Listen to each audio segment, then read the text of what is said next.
Next up on the Cosmic News Network, First Contact with Joshua Putt.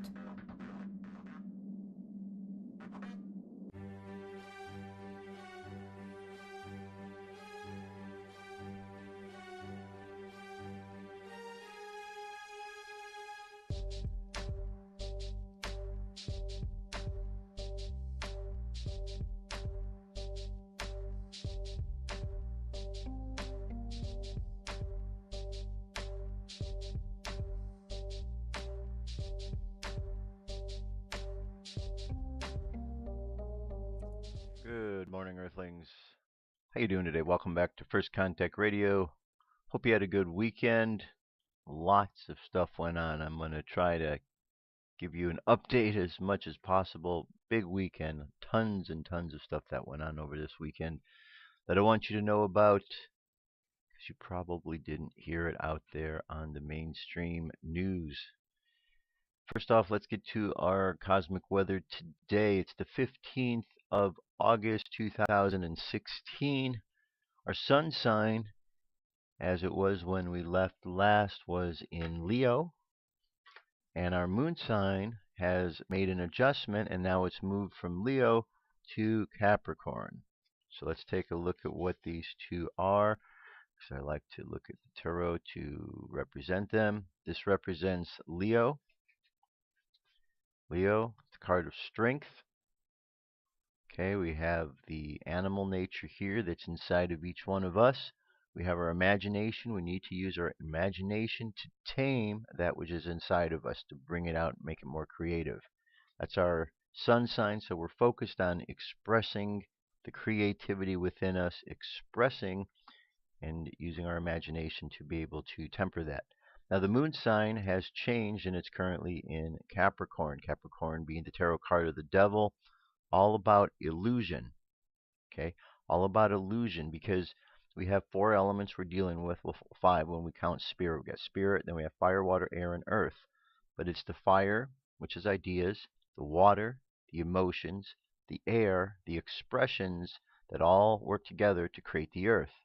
But sometimes in the earth creation, if one is down in that material realm, one forgets to look up at the other elements that made it and think that that's all there is, just the earth.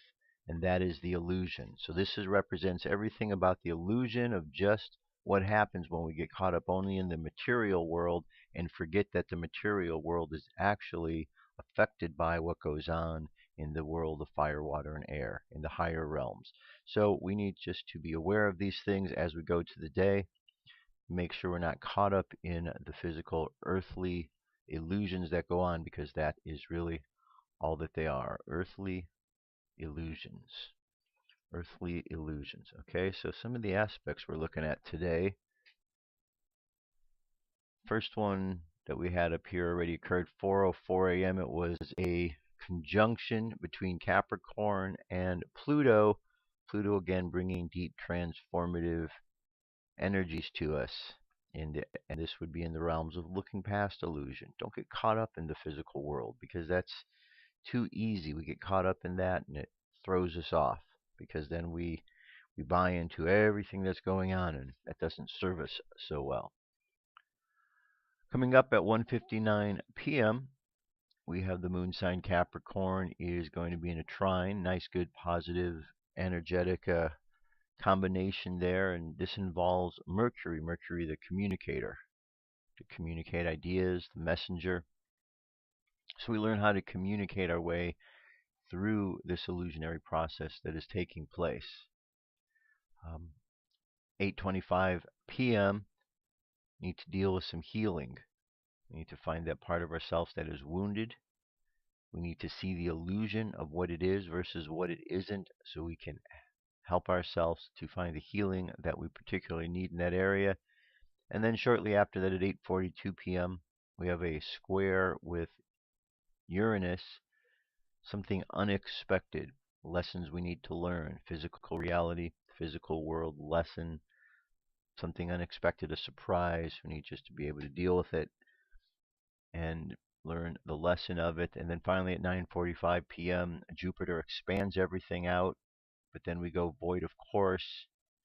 as we're getting ready to transition into the next moon sign, which will be at 6:52 in the morning.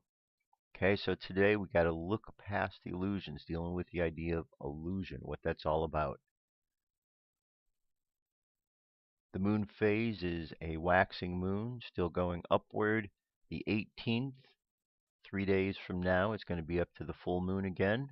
Right now we're 91.1% of the way there.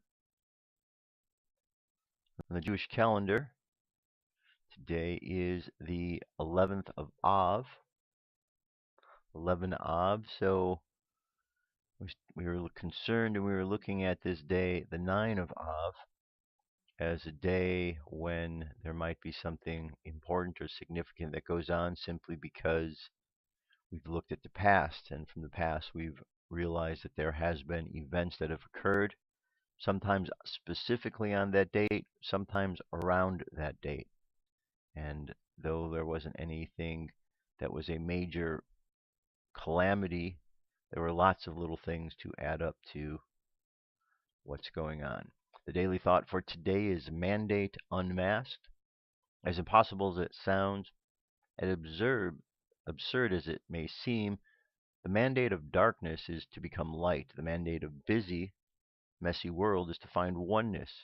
We have proof, for the greater the darkness becomes, the greater the confusion of life. The deeper our souls reach inward to discover their own essence or core. How could it be that darkness leads us to find a deeper light?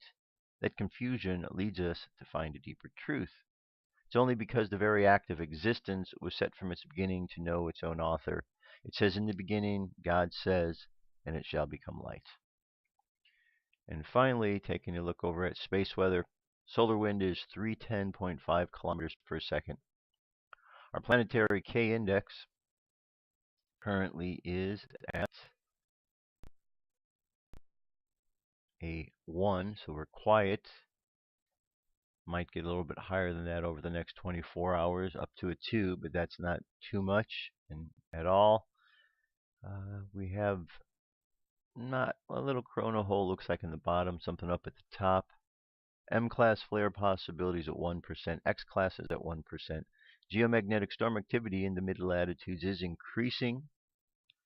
It's going from 30 to 35, 10 to 25. In the high latitudes, it is increasing slightly in the severe range from 10 to 20%. So that's what we're dealing with today energetically. Capricorn, Leo, working to look past illusion and express the creativity that we have within ourselves. All right. All right. UFO news is up next. Here we go.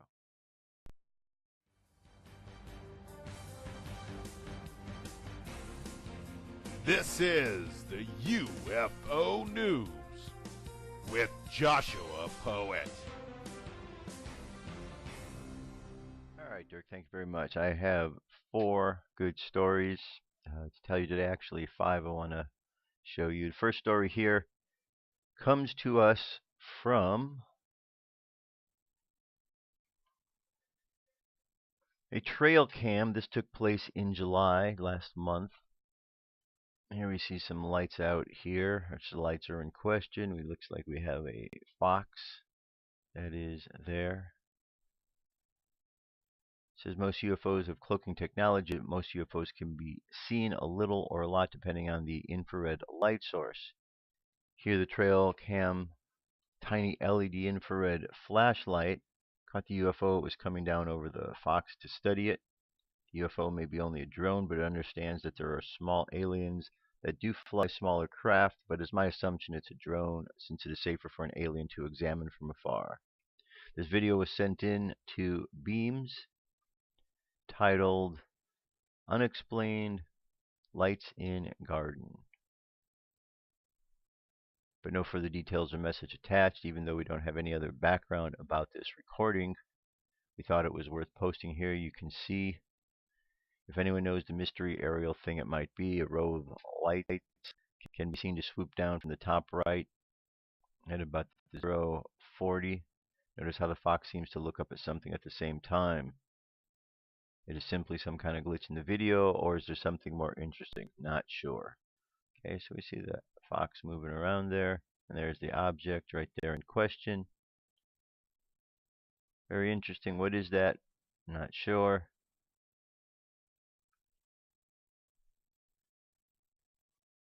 All right, very interesting indeed. Do you think that's real? Or do you think that was something faked? It's possible these day and age.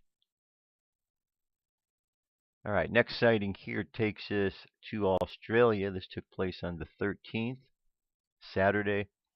This rectangular was seen by Anathoth of Australia this week. It has no wings, no tail, no jet engines of any kind to keep it flying, and yet there it is. The rectangle cube is moving at a steady speed across the sky, invisible to the naked eye, but Anna's IR converted camera keeps an eye on it as well. Alright, so the video itself is 5 minutes and 11 seconds. There's our object in question.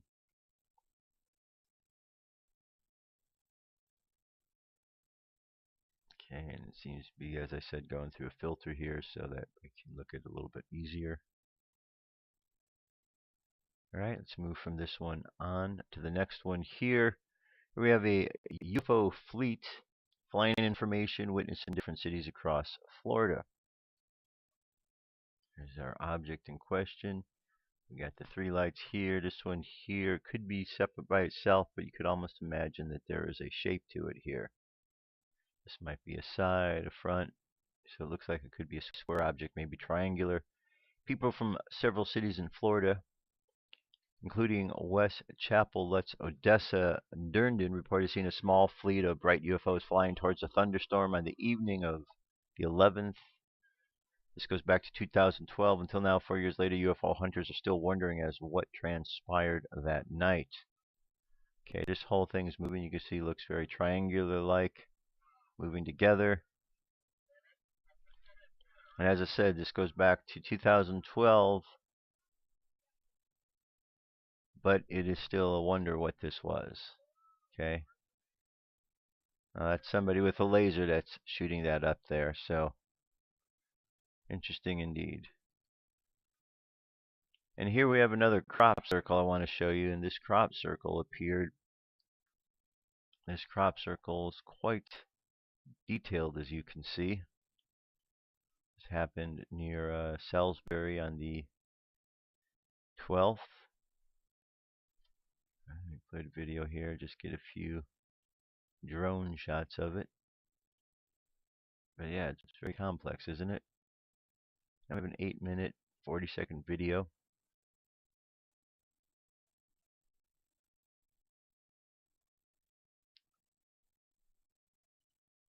Alright, kind of get a nice sense of where it is, but let's move over to where it is actually. There we go. There we go. Nice, good size crop circle right there. Very detailed. It's pretty fascinating because you can see each one of these is different. So that's what's pretty interesting about it. Take some time to really look at it thoroughly to see what this is. But there you have it. That's the latest crop circle that is out there. And I have one other piece here I want to show you. This was sent to me by a friend who had this sent to him from somebody else, and see if you can see that right there. See that white thing up in the sky right up here?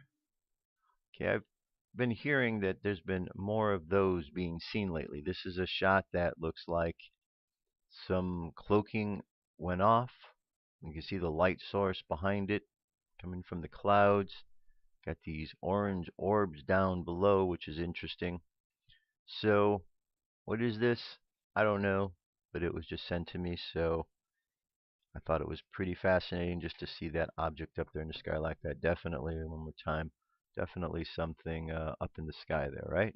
It's not just my imagination or the imagination of the person who took the picture. There actually is something there, and You can even see right next to it some little red dots.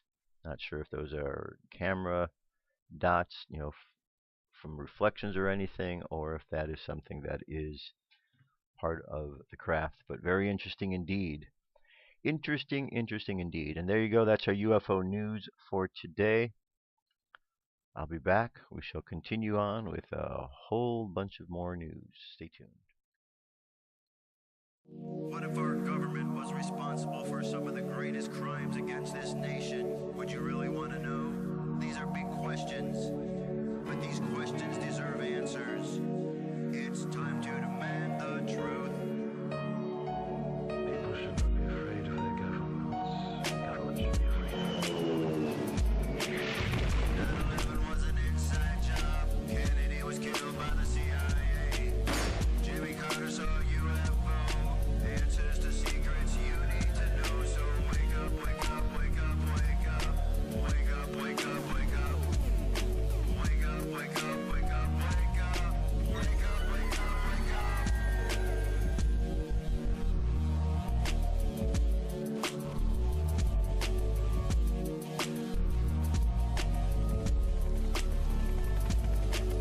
The evidence is overwhelming. Step past your fear, take a look. Illuminati lies keep growing. What they're losing from your eyes. And wake up, wake up, wake up, wake up. Wake up, wake up, wake up. Wake up, wake up, wake up, wake up. Wake up, wake up, wake up.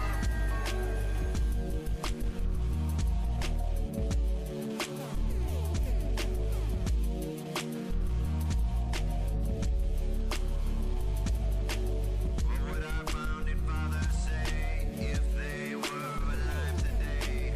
Must be turning in their graves. Redcoats are coming, big brother's watching. Wake up, wake up, wake up, wake up. Wake up, wake up, wake up. Wake up, wake up, wake up, wake up. Wake up, wake up, wake up. One if by land and two if by sea, and I on the opposite shore will be ready to ride and spread the alarm through every Middlesex village and farm. Whenever any form of government becomes destructive of these ends, it is the right of the people to alter or abolish it. When a long train of abuses and usurpations, pursuing invariably the same object, evinces a design to reduce them under absolute despotism, it is their right, it is their duty to throw off such government and to provide new guards for their future security.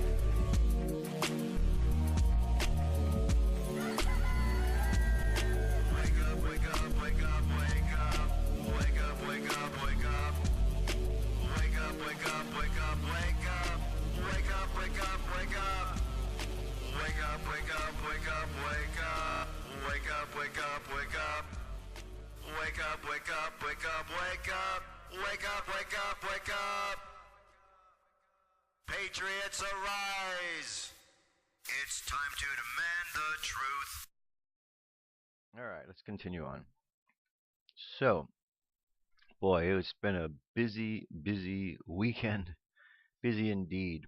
I've been posting a lot of things up at my Facebook page, so if you go to there, facebook.com/First Contact Radio, you can find the feed there, and please, sign up there, and I've been putting lots of stuff up there, but it started on Friday. It just seemed like it was a continual flow of information that just kept coming through. So a lot of things with WikiLeaks, more WikiLeaks coming out.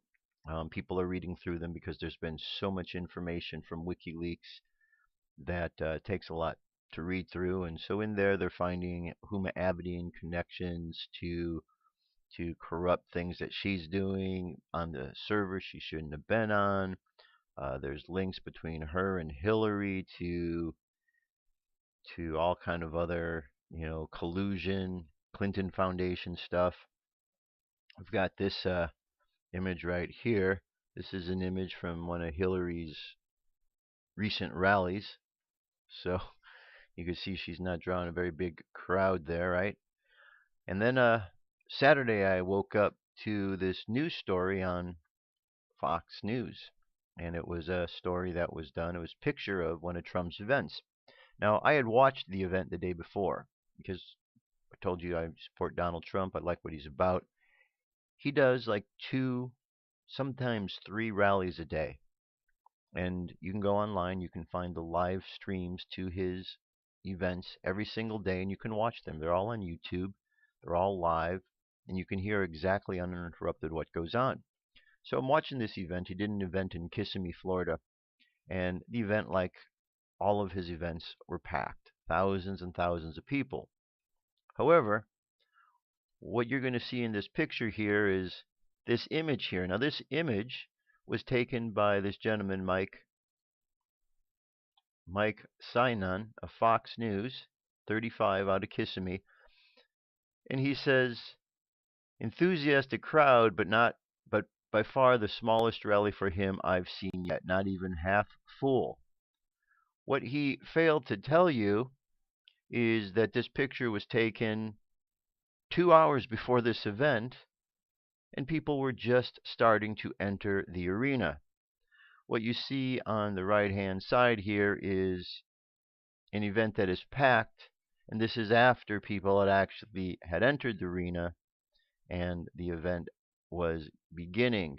So you could see a big difference. So right off the bat, we've got a media that's lying, a Fox News media at that. So people want to say Fox is telling the truth. No, they're not. They're just like everybody else. He's lying, lying, lying, lying. Okay, that's what they do. You know, here's a picture. This is the kind of stuff that Trump's getting at his rallies. Okay, this is on a regular basis. A regular basis, he gets those kind of crowds. Now, some of the other things big that came out. Let's see here. I'm just going down my list.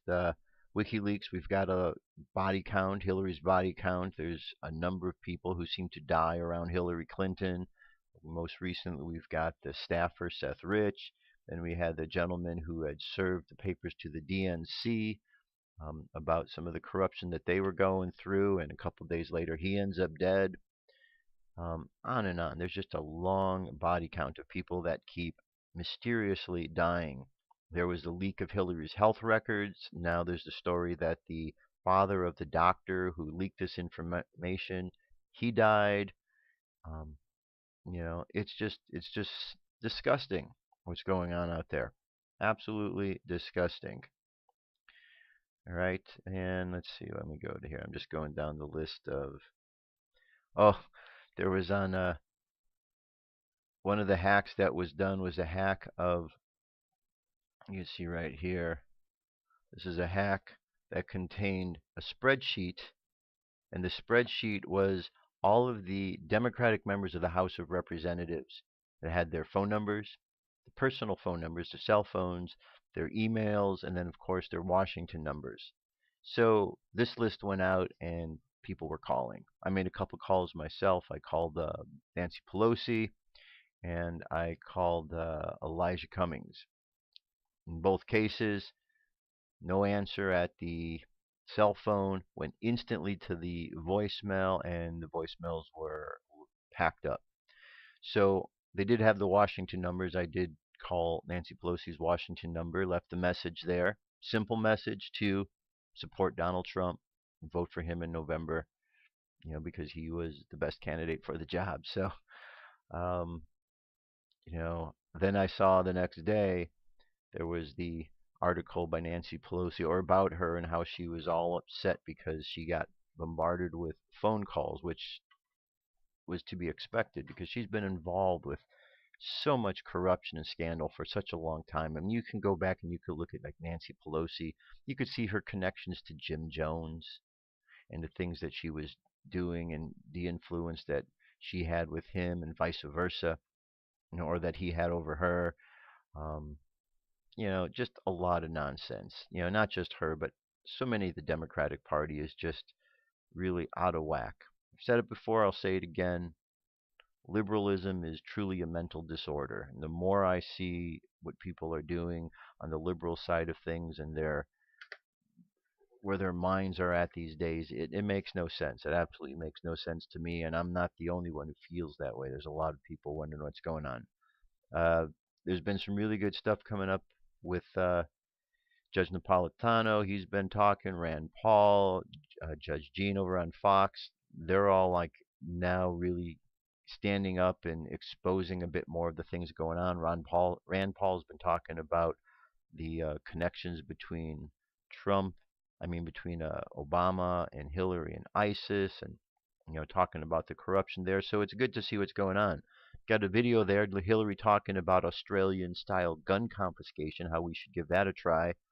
Gun confiscation. So you hear Trump saying she wants to take away your Second Amendment rights. She says she doesn't, but here's a video of her talking about gun confiscation. So she's lying yet again. Some important stuff that came out in the world of hacking. George Soros, very, very diabolical man. He was hacked. And right here, here's a link to a site. You can click on any of these links: USA, Europe, Eurasia, Asia, Latin America, Africa, World Bank, President's Office. It says George Soros is a Hungarian-American business magnate, investor, philanthropist, political activist, and author who is of Hungarian and Jewish ancestry and holds dual citizenship. He drives more than 50 global and regional programs and foundations. Soros is named an architect and a sponsor of almost every revolution and coup around the world for the last 25 years. The USA is thought to be a vampire due to him and his puppets, not a lighthouse of freedom and democracy. His minions spill blood of millions and millions of people just to make him even more rich. Soros is an oligarch sponsoring the Democratic Party, Hillary Clinton, hundreds of politicians all over the world. This website is designed to let everyone inside George Soros Open Society Foundation and related organizations represent you the work plans, strategies, priorities, and other activities of Soros. These documents shed light on one of the world's most influential network operating worldwide. And when you click on these links, what you do, you click here, pick any of these links and click on it. And it takes you to a page where you have all of these various different PDFs. Okay, and these PDFs, get into discussing various things: national drug treatments, cultural arts, meeting minutes, catch-up document, financial management.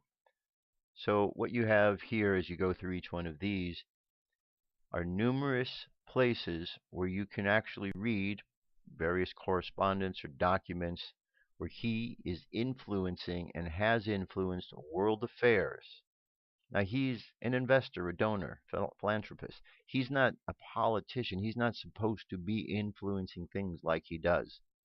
But he has his hands in everything. And you can see that the influence he is asking for is actually being carried out by the politicians who use the word puppets. They're acting as his puppets. He's telling them what to do, and he's investing a lot of money in them. He's got $25 million into Hillary Clinton, maybe more. He's not doing that just because he wants to donate $25 million. He's doing that because he wants something from her. It's just how it works. So this link, very, very insightful. A lot of good stuff there, connecting him with everything from the Clintons to the Obamas to Black Lives Matter, on and on and on. He's just not a nice man, and he's really wanting to do a lot of harm to the world with his own particular agendas. Now, out there on the road, one of the things that's going on with Donald Trump is he's getting a lot of flack for some of the things he says. Well, actually, he gets flack for everything he says. But the ones who are giving him the flack, the mainstream media, they're not being honest with you about things. So Trump last week said that Obama was the founder of ISIS and Hillary is the co-founder. And instantly the media jumped on that of how could he say that? Well, let me show you how he could say that.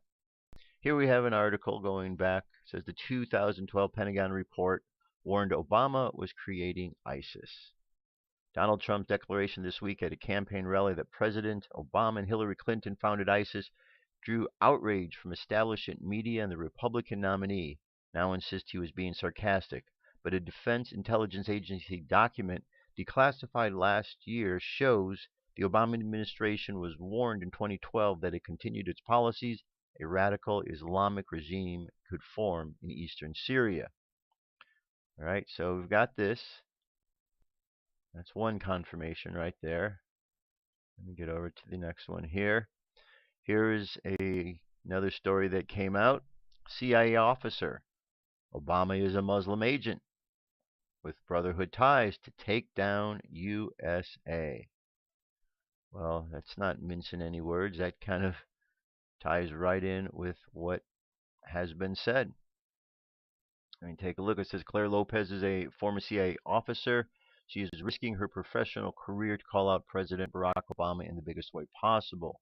Lopez is well respected in the intelligence community and worked in the Reagan White House.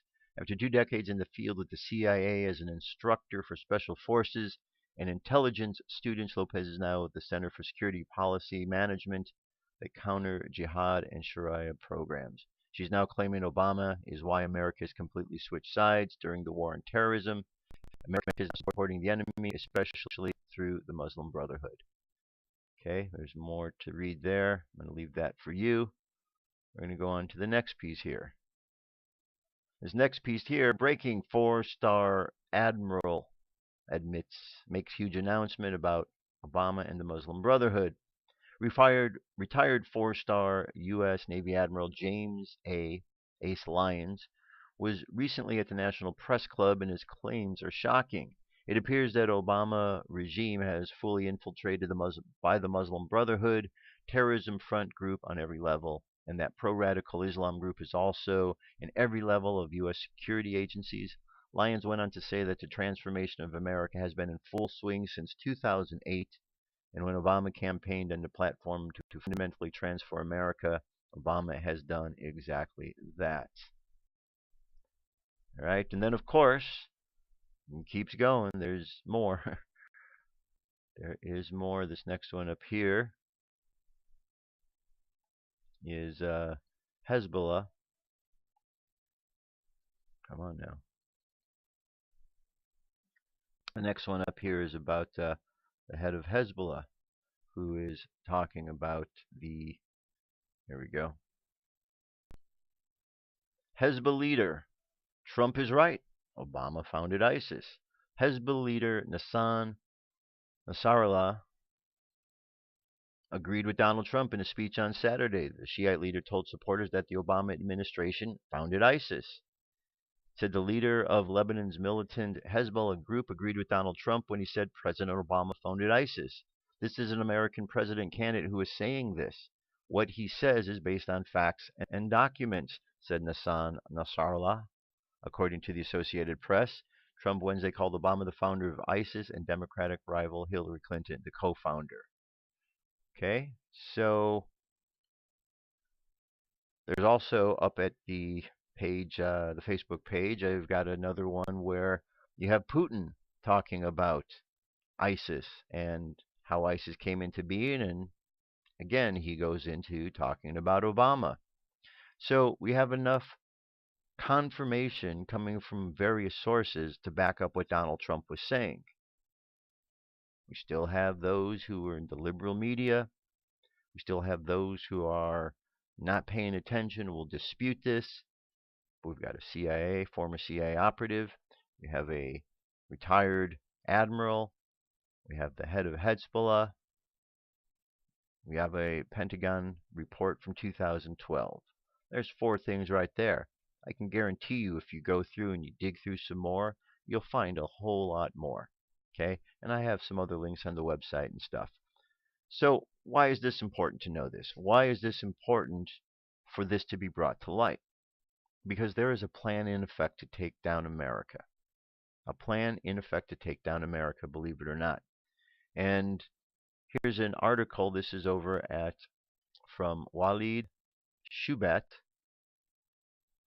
And this article is called The 30-Year Muslim Plan to Control America. Has 6 years to go.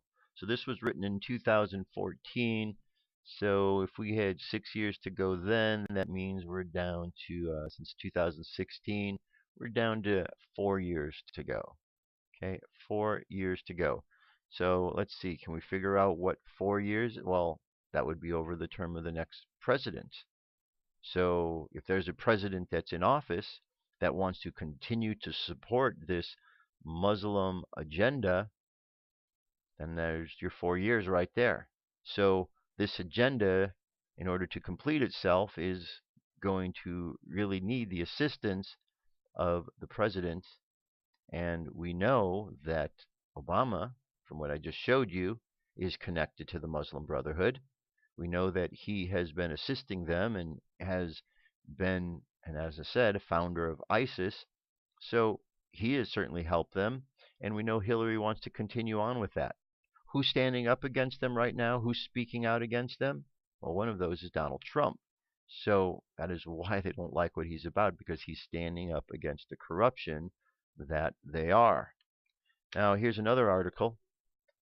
This is from the Clarion Project, the Muslim Brotherhood Strategic Plan for America.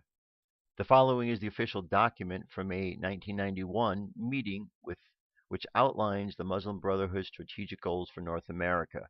This document was entered as evidence in the 2008 Holy Land terror funding trial.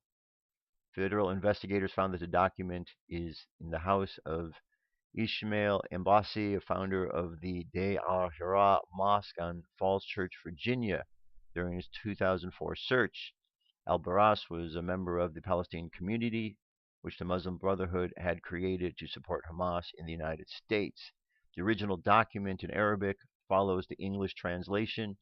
We've highlighted in yellow the following quotes, which are of particular significance. The page numbers quoted below correspond to the page in the center at the bottom of each document. 1.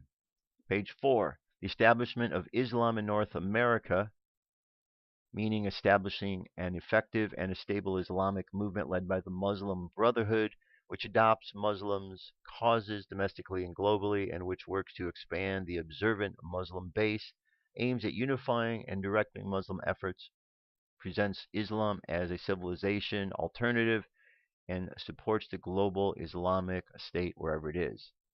Page 5, the movement must plan and struggle to obtain the keys and the tools of this process to carry out the ground mission as a civilization jihadist responsibility.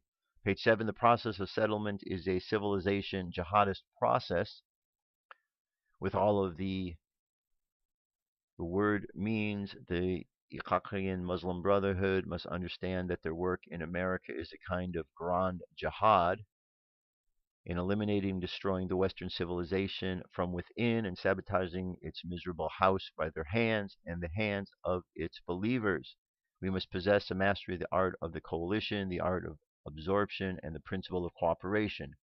And on page 18, it says it has a list of organizations and the organizations of our friends. This is where the Muslim Brotherhood listed its front group in the U.S. that note the prominent organizations like CARE, ISNA, ICNA, and others named here. And here's the actual document itself. You can go through and you can read it. It's the Muslim and explanatory memorandum on the general strategic goal for the group in North America. This was written in 1991. 1991, that's 25 years ago. 25 years ago, this plan has been in effect. Now, through this plan, some of the things that in there, I've read you some of them already.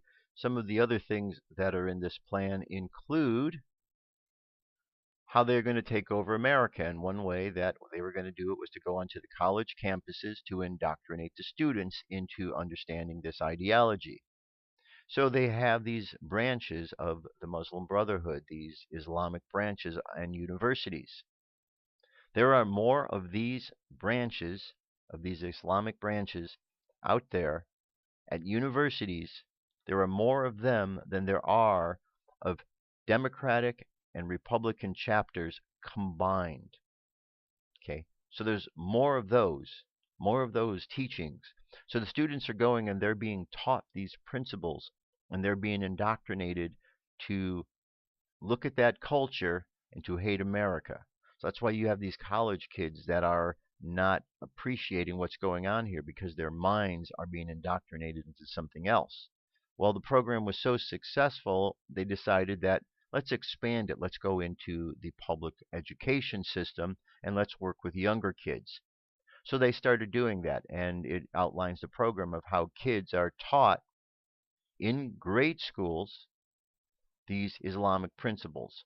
And because parents aren't really paying attention to what the kids are doing in the schools, they're not really looking at their homework. Kids are studying these things and basically being indoctrinated under their parents' noses, which is a sad thing. And it goes on to explain this.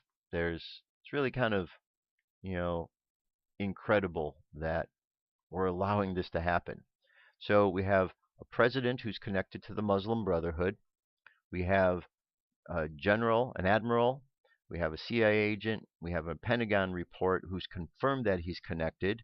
We have the current presidential candidate, which is saying that he is a member of this brotherhood or that he's connected with ISIS. We have Hillary Clinton, who is connected with it. We have confirmations from WikiLeaks that have come out that connects he and Hillary to selling arms and providing funding to ISIS and these various groups. So one confirmation after another, after another, after another. I don't know what people are waiting for to decide that they're going to accept this or not, but it's kind of silly, if you ask me, that it's taking people such a long period of time to figure this one out. Now, people say, well, so what? What does this mean? It means that Americans are being fooled in a really bad way, because this isn't the first time this has happened. You see, there was a time, I'm going to read this article and pull this one up here because this is history. Muhammad in Medina, from refugee to conqueror. This is Middle Eastern Forum blog. William Kilpatrick has written an insightful article concerning the influx of Muslim migrants into Western nations, including America. As usual, when it comes to understanding Islam, one need only to look in historical precedents, beginning with the Prophet Muhammad himself, whose example 98% of all refugees being accepted into the U.S. follow. The key excerpt from his article is as follows. Then he gets down here. Let's see here. Muhammad and his followers were also refugees. He and his group of about 100 men, women, and children had long overstayed their welcome in Mecca. According to Muslim chroniclers, they had to flee in order to avoid persecution. Okay, so what was going on there was Muhammad, and they had these really strict ideas because he believed that he had received this message from the angel who told him that he was going out there as this great leader. Now, I played and I gave you the links last week to Allah and the connection to Satan and Muhammad and this visions he was having, and how this angel that he claims to have visions with couldn't have been an angel of good because of all the ways he described and the way he was feeling. So from this, he came forth with all these teachings dealing with murder and rape and pedophilia and all kind of corrupt ideas that he spread to his followers. So they didn't like what was going on there in Mecca with this. So he was ostracized, and they had to flee to avoid persecution. So where did they go? Well, fortunately for Muhammad, the more enlightened citizens of Medina extended an invitation to the Muslims to come live in their city. It's not recorded whether or not they held large welcome refugees banners, as is now the custom in European train stations, but they soon enough experienced the kind of regrets that Europeans are now having. So once they got in there, Muhammad gradually acquired wealth and converts, and within half a dozen years, he was the master of Medina. Those Medians who were not exiled or slaughtered were thoroughly subjugated. Muhammad then used Medina as a launching pad for conquest of Arabia. Within a century of his death, his followers had conquered nearly half of the civilized world. Okay, so it says, moreover, why was Muhammad persecuted in the first place, as Islamic hagiography holds? Because he was telling the people of Mecca how to live their lives. That is, by abandoning their gods and traditions and accepting his revelations known as Sharia. So they drove him out. He was accepted as a refugee in Medina. The rest is history. Again, he was accepted as a refugee. So this isn't the first time that they have gone into countries as refugees. And what is one of the concerns that we have? We've heard it from our military officials saying that there are members of ISIS sneaking into America with the refugees that are coming in. They're doing it in other countries in Europe. So when we have a candidate like Donald Trump saying we have these people coming across, people got offended by his words because they're a little brash sometimes. But he was being honest and truthful that, yes, there are good people coming through, but there are also some bad people sneaking through with them. And those bad people sneaking through are coming in and doing bad things. They want to harm America. There is 1.6 billion Muslims. International intelligence reports say that anywhere from 9 to 20% of that group are radicalized. Okay, let's take the number 10%. It's a low number. Let's say 10% of that group. What's 10% of 1.6 billion? It's 160 million. So there's potentially 160 million radical Islamists that want to go into the world to create jihad, to create a warlike situation, to spread their word, to tell other people how to live, because they want you to live according to Sharia law. And that's what they're spreading here to America. That's what they want to spread. So when we hear that there are refugees coming into America from countries where there is radical Islamic problems, we have to be concerned because a percentage of those are going to be good people. But perhaps 10 to 20% of that group are going to be radicals sneaking in as refugees, the way Muhammad and his followers did in 622 AD, and the way they're doing in Europe. So if there's 1,000 that come in, 10% of 1,000 is 100. That's 100 potential extremists. If 1,000 come in, that's 100. If you have 10,000 coming in, you have 1,000 extremists. If you have 100,000 coming in, now you got 10,000 extremists. That's a lot of extremists, a lot of people to cause a problem. Even 50 extremists come in, even 100 come in is a problem. Because let's say they went and they spread out into all 50 states. Now you've got a couple in each state which are converting people, looking for people to join their group. And now they can go ahead and they've infiltrated America. They're in each state. And let's say they decided to open up and all activate the sleeper cells and those that they've converted. We've got a big problem. So it is a problem we need to be concerned about. Trump knows about this, but the American people are blind to this. The American people are blind to history. And so when you tell them about this, and I've told people, and they've actually said to me, oh, you mean something that happened a couple thousand years ago? That's their response. And it's like, yeah, that's history. And if we don't remember our history, we've got a problem. Well, we're not remembering the history, and because we're not remembering the history, we're allowing ourselves to be put in a position where we can be subjugated. Because when they went into Medina, they killed people, they raped, and the people that weren't killed or raped or exiled became their slaves. Now, one of the stories, I didn't bring this up here, one of the stories that occurred last week is a story in Texas where a husband and wife, a wealthy husband and wife, came over from the Middle East. They had their property, their compound. They came over. They were living within their compound according to Sharia law. They brought some with them, some individuals that were going to serve as indentured servants to them. However, that wasn't the case. They ended up being slaves. And they maintained these people as slaves for a couple of years. It was recently found out and discovered, and these two individuals, husband and wife, went before the courts in Texas, and the court, they told the judge that they shouldn't be punished. The judge asked why, and their response was because their prophet Muhammad had slaves. Therefore, it was okay for them to have slaves. And if the court ruled against them, then that was discrimination. Well, the judge didn't have any of that. He told them that was a disgusting response and that he was sending them out of the country because they didn't deserve to be here.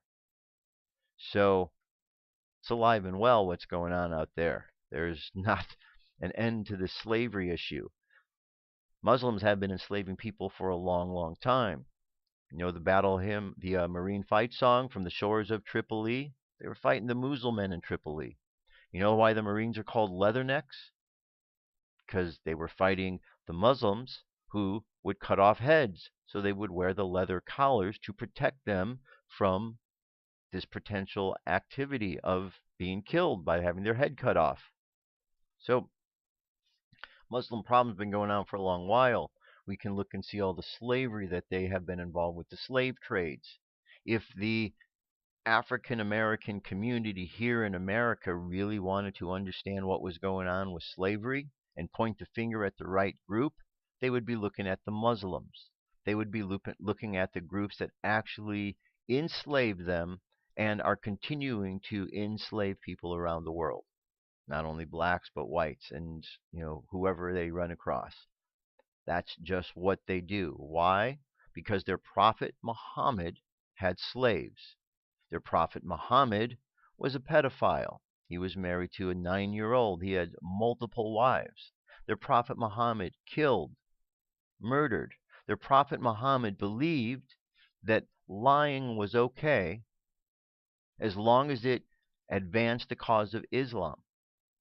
And so when we see someone like Obama in office and people say, well, he's telling the truth, he says he's Christian, he's saying this and that, it's because according to Islamic faith, according to Muhammad's ideals and ideology, it's okay for him to lie if he is helping to further the cause of Islam. We have the man in office who is described as the Antichrist, who is acting Antichrist. People say, oh, how could that be? Well, let's break it down real easy. The Islamic faith doesn't believe in the Christ. They believe it is blasphemy to say that Allah had any offspring, therefore, because it was just Allah. Therefore, those who believe in the Christ are blaspheming Allah, and according to them are infidels. And infidels need to be killed, subjugated. So by the very nature, Islam is an anti-Christ religion. The extremists within the anti-Christ religion want to go out and really take action and actually kill the infidels. The anti-Christ religion is looking for that leader, the next Muhammad, who's going to step up to lead them in global jihad. He's called the hidden Imam or the 12th Imam. The 12th Imam to them is the same as the Antichrist in the book of Revelation in the Bible. Same character. Again, Obama fits that description. He is the hidden Imam. Through his practices, he's allowed an infestation in our government of Muslim Brotherhood members.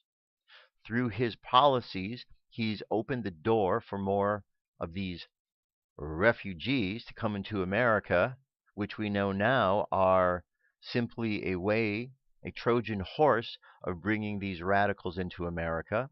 He's opened the door for these mosques in America to be built and these groups to continue to grow. He's opened the door for many, many things that are taking place. Now, he's not the first one, because 1991 was when this strategic document was written. So there were other presidents in office during that time, like Clinton. So we had a Clinton involved back then, and now we have a Clinton who wants to be in now. Seeing the connections, my friends? These connections, when you put them together, really help you to understand the bigger picture. It is a bigger picture. And the American people, they're so clueless. And the liberals that are out there, this is why I keep saying liberalism is a mental disorder. Because this is not only a historical problem, but it's a problem and an issue that is being confirmed over and over. by people in positions of authority, and yet turning a blind eye.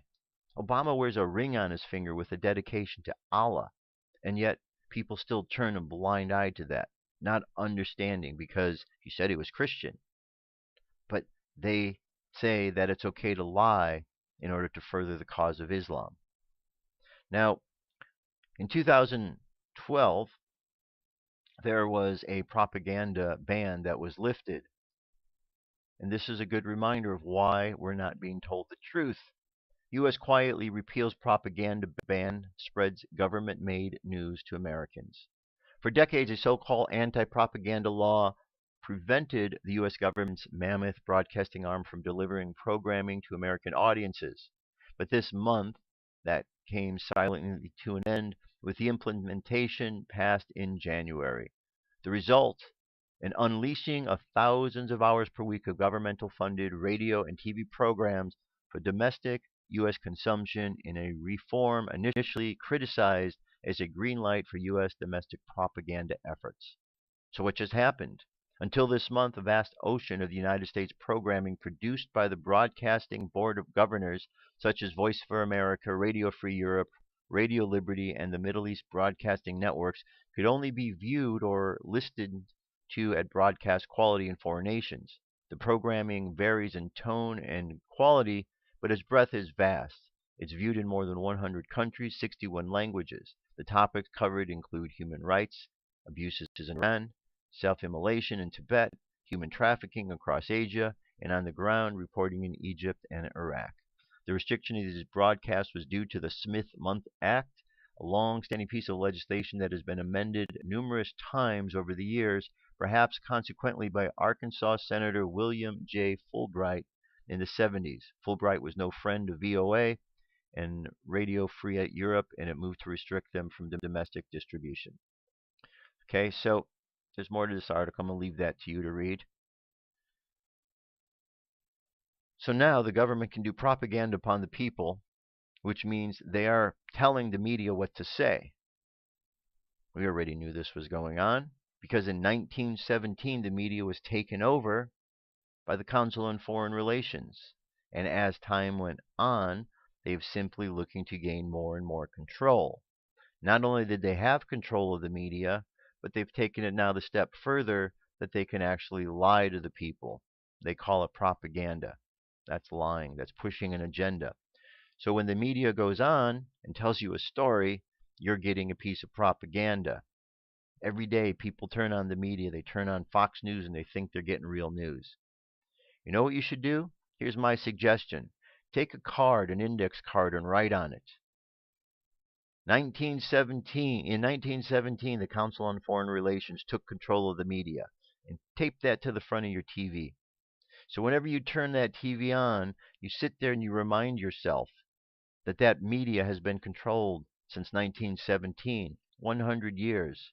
You start reminding yourself that of every day, pretty soon you're not going to be relying upon that news, those stories, those shows for information, because you're going to know that it's all a lie because they've been taken over in 1917. Add to that these propaganda bills. You're not getting the truth on there. You're getting a story. You're getting a news story on a network that is programming you, the viewer who is watching it. It's that simple. And they're programming you to accept a storyline that they want to tell you. In this particular case, that Islam is the religion of peace. And if we don't accept it, then we've got the problem that we are the ones who are racist. We are whatever ism they want to throw at us. But history shows us that it's not racist. It's not ludicrous to believe this. History shows us that this is how it spread through the world. And then they keep pointing the fingers. No, you're the one who's to blame. You're to blame. If you notice, there's the tendency that the very things that they are guilty of, they point their fingers at somebody else to accuse them of that very same thing. And then people get caught up in saying, oh, listen to that person. He's doing this. When it's not true. So they're doing a lot of finger pointing at the American people. Now we have these Now, there's some other things that have gone over this weekend. You may have heard about the Milwaukee. You had an incident the other day where a man, two gentlemen in their early 20s, were pulled over by the police, got out of the car, ran, were chased. One of the men was cornered, turned, pointed a gun at an officer. The officer told him to drop the gun. He didn't do it. The officer shot him. The gun that the man had been a stolen gun from a crime earlier in the year where there was not only weaponry but a lot of ammunition stolen. It was a gun that was a semi-automatic that was carrying 23 rounds. He had more rounds in there than the police officer.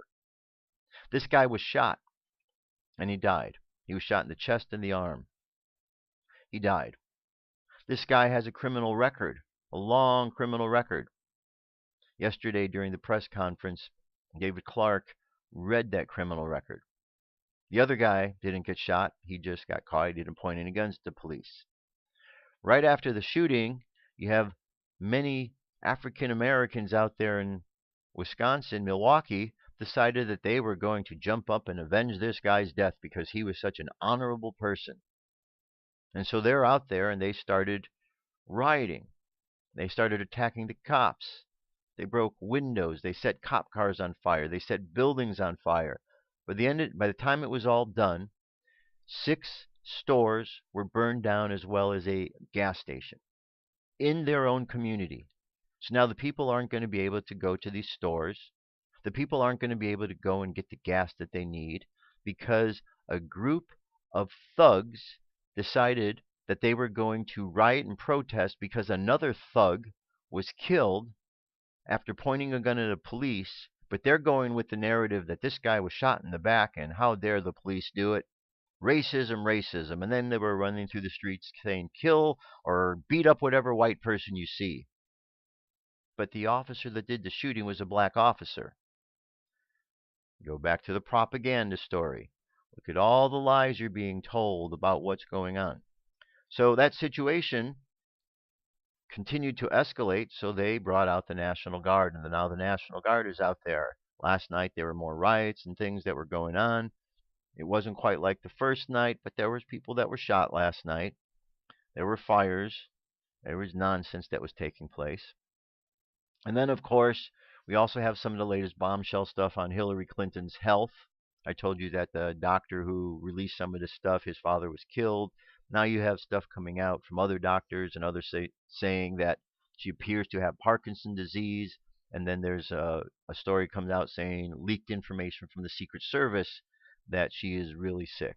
Parkinson's disease is what they're listing as well. So these articles are all available at my Facebook page. Check those out.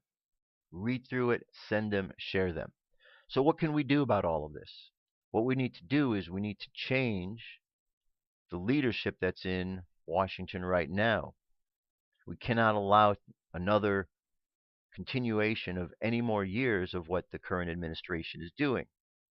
And seeing how Hillary is so connected into all of this Muslim Brotherhood stuff that's going on, the funding of ISIS, she's involved with killing America, just like Obama.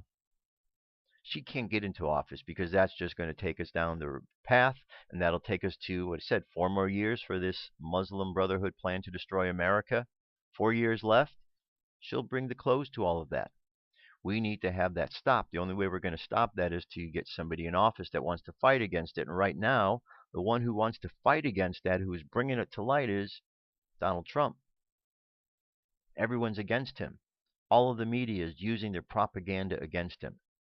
People watch the news and they get caught up in these polls. They're all fake polls, my friends.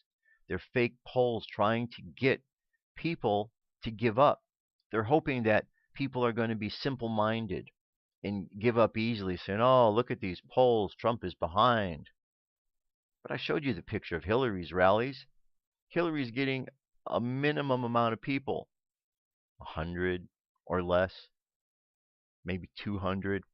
Trump's getting tens of thousands. There is no way in the world that he is behind in any way, shape, or form, except when the media is telling you these lies. There's no way. All you have to do is use your eyeballs to see his rallies, the people that are supporting him, and then look at hers.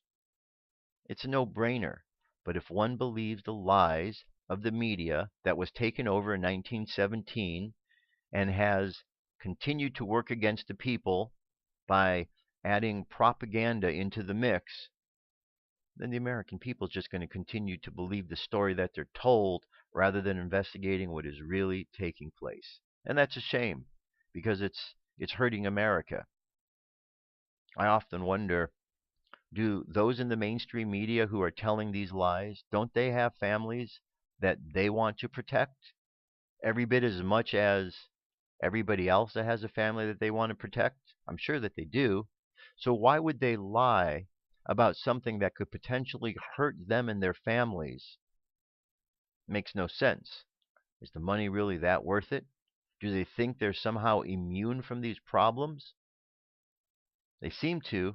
You know, when I was watching the riots the other night and I saw, you can find the videos online real easy, and you see these black guys running through the streets in Milwaukee saying, beat up any white person you see, and they went and there was a car that was there and they broke the window in the car.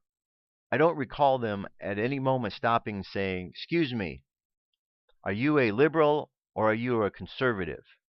I don't recall them asking that. All I remember is they said, there's a white person, let's get him. Okay? The Muslims that come across aren't going to stop and say, the radicals aren't going to stop and ask what political party you're affiliated with. If you're an American, you're an infidel, period.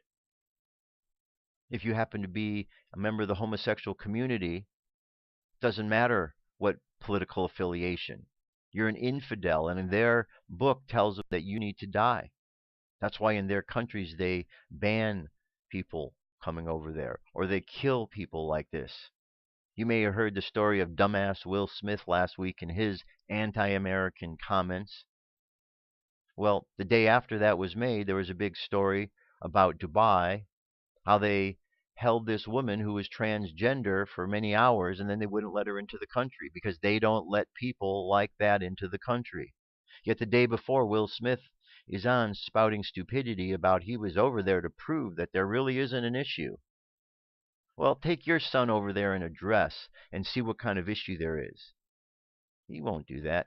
He was just another dumbass actor spouting dumbass stuff. It's too bad. I've liked some of his movies, but I'll never, ever watch another thing of his again because I can't support someone who is stupid like that. And then you hear that he's donating money to Islam and, you know, what that's about. You know, just like Robert De Niro's coming out and he's saying stupid stuff now. But we certainly see a trail of things that Robert De Niro has done that is stupid. He had a son that allegedly was hurt by a vaccine. So he made this movie called Vaxxed. Was going to play it at the Tribeca Film Festival, of which he is one of the founders of, one of the main organizers, and then he pulled that because others didn't think it would be right. He pulled the movie. His son allegedly got hurt and he pulled the movie. He's kind of like, what, he turned his back on his son? It's just ridiculous. Now he's out speaking about stuff against someone. You know, too much nonsense. These Hollywood actors should just stick to what they know. Reading the script that somebody gave them and not stick their nose in political things they know nothing about. Hey, if they know something about it and study something about it, great. Speak about it. Speak intelligently about it. But don't speak out of your ass. You know, don't be like Matt Damon and go out and make movies shooting guns, every kind of guns, killing people, and then saying we need to be disarmed. That's kind of stupid. That's so stupid. You know, we can go down. I can go down the list of all these dumbass actors that say these dumbass things. You know, they're all just not thinking, and they're not understanding how they are being part of the problem because they're just thinking selfishly about what's going on. They just read scripts is what they do. So we need to fix this, and the only way we're going to fix this is to change what's going on, who our leadership is. You can tell Donald Trump may not be the best of all, But he doesn't have the corruption that Hillary has. He doesn't have the list of murders that she has. He's not wanting to bring in Islam like she is. He hasn't funded ISIS and doing all those things. He's wanting to stand up against that. And he's calling out so many lies and corruptions. So one of the things he's talking about and bringing it up is the election fraud. Well, Obama came out and said, oh, there's no election fraud. Well, there's another guy with his head up his ass, because there's been election fraud going on for years and years and years and years. We know it. It's not hidden. The WikiLeaks that came out showed how there was fraud to defraud Bernie Sanders. We know it, okay? Anyone who's paying attention knows this is the case. One of the problems we have in America is people can go and vote and they don't have to show an identification. That is so silly. That means you could walk up, vote, and not, you don't have to prove who you are. So undercover people are going in and testing this theory out. There was a guy that went in and asked and told him he was Eminem, and they gave him Eminem's voter. And he went and voted as Eminem, and then he, put that information out that, hey, look what they let me do. So you got people going in, they could vote multiple times, actually. Someone could go into one place and the next place and the next place. They can cheat. That is what they are going to try to do. One way that you could avoid that is if there was something in place where you have to show a photo identification. People say, oh, this isn't fair. Well, why? Doesn't everybody over the age of 16 who drives a car have a driver's license? That's your identification. If you're an American, you want to get a job, don't you have to have a form of identification, a social security number, something to be able to get that job? Yes, you do. So it's no excuse that people shouldn't be able to have this, because people most likely have this already. So here's a petition that is going on. And it's a petition to have every state require, photo identification on election day. It needs 100,000 signatures.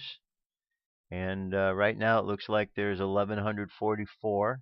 Needs to get 100,000. This is going to be up to the 9th. And when 100,000 people respond to a petition, then the White House is supposed to address that issue. Okay, so we'll see how it goes. Sign the petition. If that seems important to you, which it should, just think about it, sign the petition. And then finally, here's a sign up for volunteer to be a Trump election observer. Okay, you can go ahead. There's the link available. You can submit this. Once you do submit this, it's going to take you to a page where it's going to ask if you want to make any donations. You don't have to make a donation, or you could. It depends what you want to do. But it's not necessary in order to be this. You can just click the appropriate boxes and move through the process, and someone will contact you when the time is right. So things are in place to try to counteract this, but we have to stand up to the problem that is at hand. We are the people. We've got the power. There's more of us than there are of them. Okay?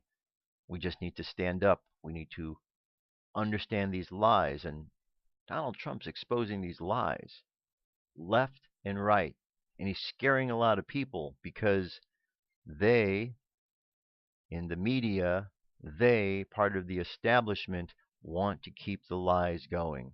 They don't want there to be an end to the lies and corruption, because that corruption is feeding and lining their pockets with money.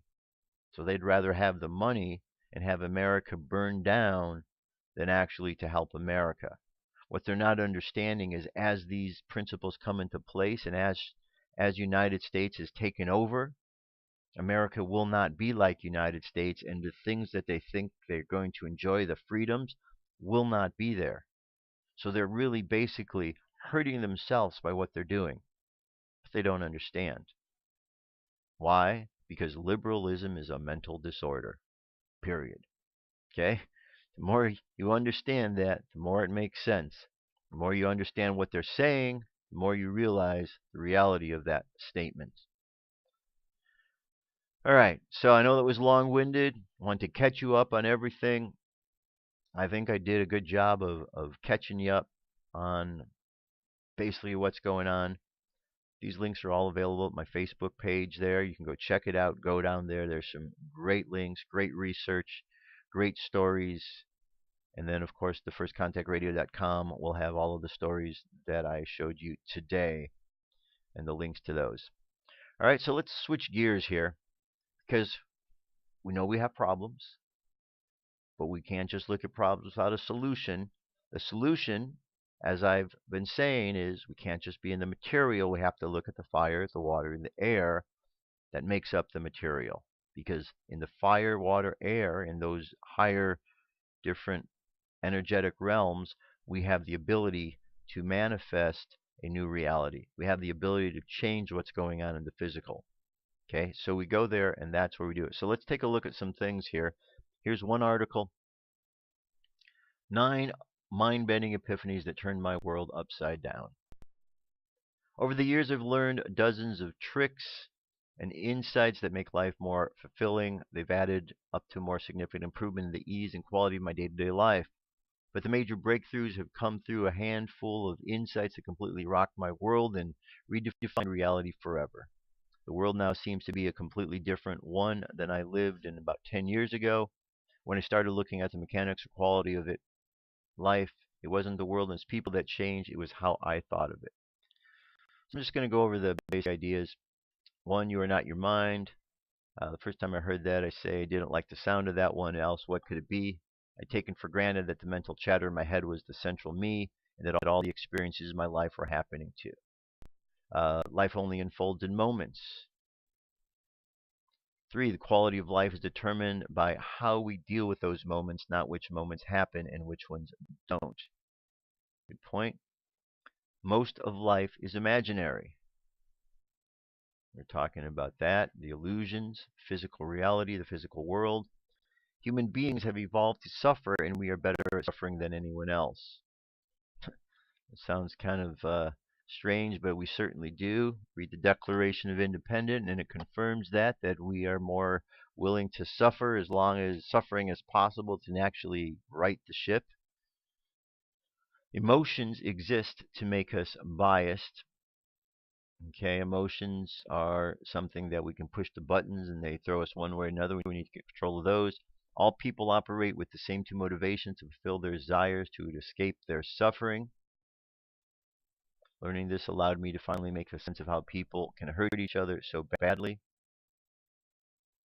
People want to fulfill their desires and they want to escape their suffering. Tony Robbins calls this pleasure and pain.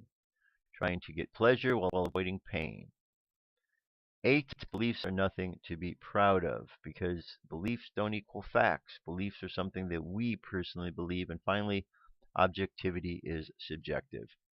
So this is a good list here. I want you to read through that. You know, what it's getting to, the whole gist of that is we have to look outside of ourselves because so many times we want to think that everything is happening to me. Make it about me, but it's not about me. It's about a bigger reality. We are drops. We are aspects, emanations of a higher power. We're not in this by ourselves. We're part of something much bigger than ourselves. But when we forget that and we say it's my mind, my emotions, my this, my that, and we put ourselves in this little box here, instead of expanding out to everything that's available, we get lost and confused because we're in a prison. And we have to be able to look outside of that box. We have to expand. We have to look past this illusion of this physical reality. You know, this one right here, this is the illusion. He's sitting on a cube too. Look at that, sitting on a box. The illusion is that we're chained to this box and we're helpless victims. The reality is we're not helpless victims because that is just an illusion trying to convince us that the material world is all that there is. But it isn't. There's the ideas, the world of ideas, the world of emotions, the world of action, fire, water, air. And when we imply spirit into all of that, it changes. It changes how we express ourselves into the world. It changes what we think and how we understand our connection to everything. Very important. Very, very, very important. All right. channeled message for today. Here we go. Archangel Gabriel Daily Message tilde Sunday, August 14th, 2016 by Shelley Young. Unconditional love and acceptance create an environment of safety that allows others to drop their guard, to open up and simply be themselves. It offers the encouragement to embrace their authenticity, which leads to transparency and truth. How would your relationships shift if you created that safe zone for others? How would you shift if you shared your unconditional love, acceptance, and encouragement with yourself? Tilde Archangel Gabriel. All right. Good message. Good message about unconditional love, accepting. Look, we're going to have disagreements with people in the world, but we have to learn to be able to tolerate each other. We have to learn to have an unconditional love for each other. We can't go on just throwing hatred at somebody because they dispute our ideas or they don't like what our ideas are, or vice versa. That is so ridiculous, because that's just getting caught up in the physical world. How many people are fighting now and angry with each other over politics? Sure, it's important what's going on down here. But if we all get our head in the right place, we understand the connection we have, we see that our issues are not what we think they are. If we get on the same page with understanding that,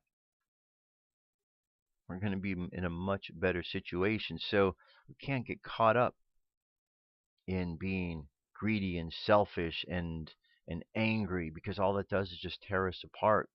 We have to be tolerant of each other. We have to be accepting of each other. We need to love each other.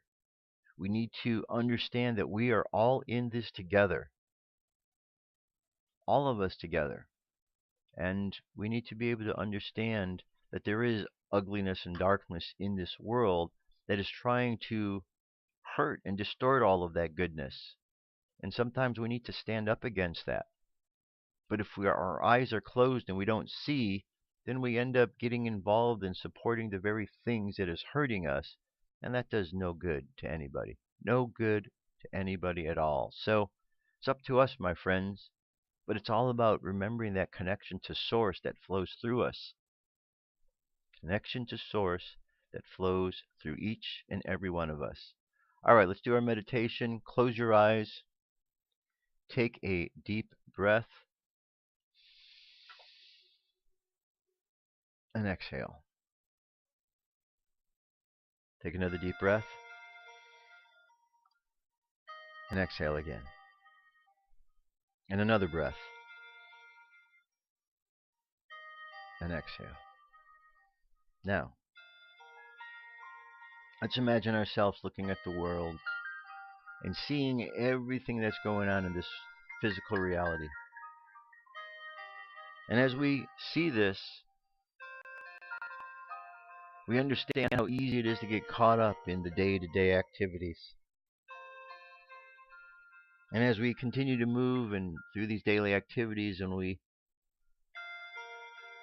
forget about our connection to the Source that flows through us, we find that the confusion that occurs gets stronger. And so we think about our connection to Source. We think about that highest spiritual aspect of God. Nameless, formless, limitless. We think about the great strength and the blessedness, the greatness. And when we think about this and we realize that this is the essence that flows through us, we realize that all of these qualities are available to us because they are in us. So we allow that Source to flow, and we just imagine this Source flowing through us, not from the outside, but from the inside. Coming from the inside, manifesting out into the world. And we know that the more we connect in with this Source, the more that what we manifest in the world is that Source itself.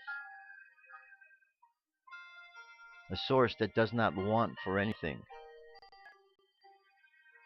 a source that does not feel a victim to any situation, but a source that is strong, loving, abundant, wise.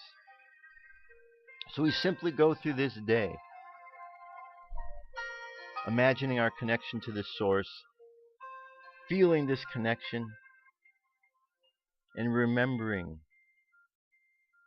that this is the essence that flows through us. And when we truly get this, we find ourselves at ease because we know that we are not in charge of all of this. So the pressure is off because we know that there is someone, an essence much greater, wiser, that is in control.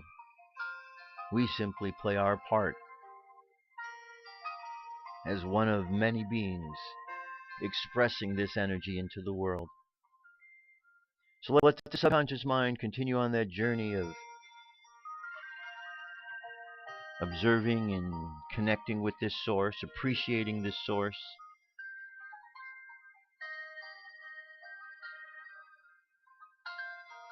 We give thanks to Great Spirit, Mother, Father, God, Christ energy for all the blessings, your life essence that flows through us. And we simply move through life, sharing this energy as it is shared with us. So the subconscious mind continues on that journey, and we bring the conscious mind back to the present moment on the count of 3. 3 coming back to the present moment filled with confidence. 2 coming back to the present moment filled with faith. And 1 coming back to the present moment happy, healthy, and whole. Happy, healthy, and whole. Take another deep breath. Exhale, and open your eyes. All right, my friends, that's it. Today was a bit longer than normal, but it was necessary because there was so much that happened over the course of this weekend. Things are going to keep happening. Every single day there's more and more. Things seem to be escalating. And it's going to be like this for a while. We just need to be smart. We need to remember our connections to the source. We need to understand that we have an opportunity here to move past all of the corruptions that we're dealing with. But we have to get real. We have to understand where the real problem is. And we have to understand when we're being lied to. And if we can do that, if we can understand and move past these illusions to see what's really going on behind the scenes, we'll be much better off in life and we'll be all right. I know we're going to do all right, my friends. We just have to keep being strong no matter what the situation is. We just have to keep having faith. Faith that that essence of God exists, and faith that we have the ability to bring that essence through us, to allow it to channel through us. And that's it. Sounds difficult, sounds like it's a lot. Much easier than we realize because we all are connected and all have the opportunity. Each and every one of us. It's just a matter of making the effort. That's all. Thanks for being here today. Hope you have an awesome day. I'll be back tomorrow. We'll continue on with more news and information. Until then, have yourselves a great time. I love you. Keep loving each other, and I'll talk to you soon. Peace. I'm out of here.